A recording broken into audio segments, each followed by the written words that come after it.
it'll be alright. Just take my hand, hold it tight. Kaya kayo'y naririto, mahal ninyo ang isa't isa. No? And that is the very reason why you are here. Dahil nagpahayag kayo ng buong kalayaan, walang pumipigil, walang nag-uudyok, kundi kayo mismo sa inyong sarili. Ipinahayag ninyo na mahal ninyo ang isa't isa.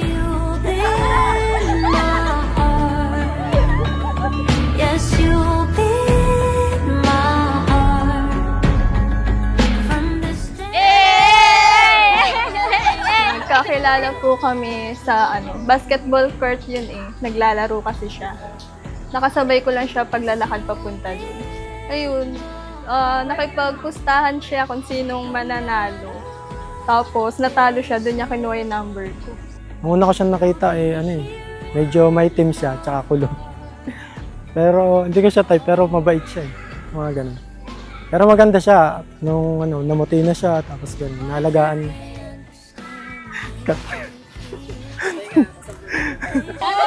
Excited ka na ba? Nag-kiss ka, kasal. Kailan ng anak? Galingan mo lang bilang isang asawa. Napakabilis lang maging asawa. Masarap pa.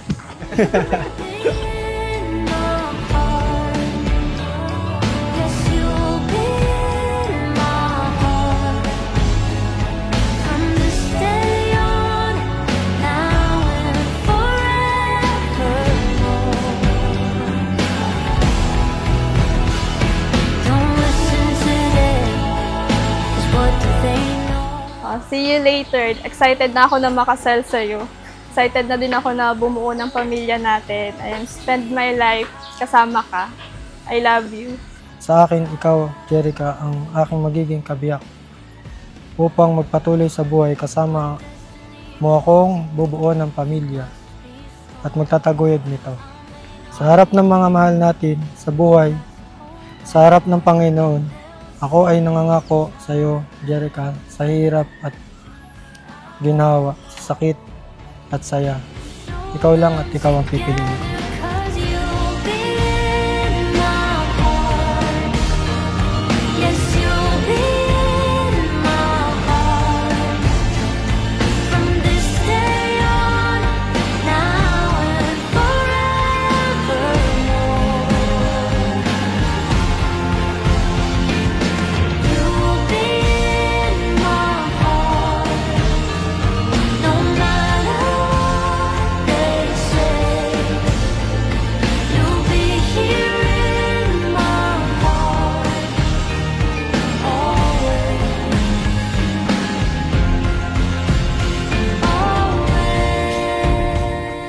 Sa kabila ng mga pagkukulang ko.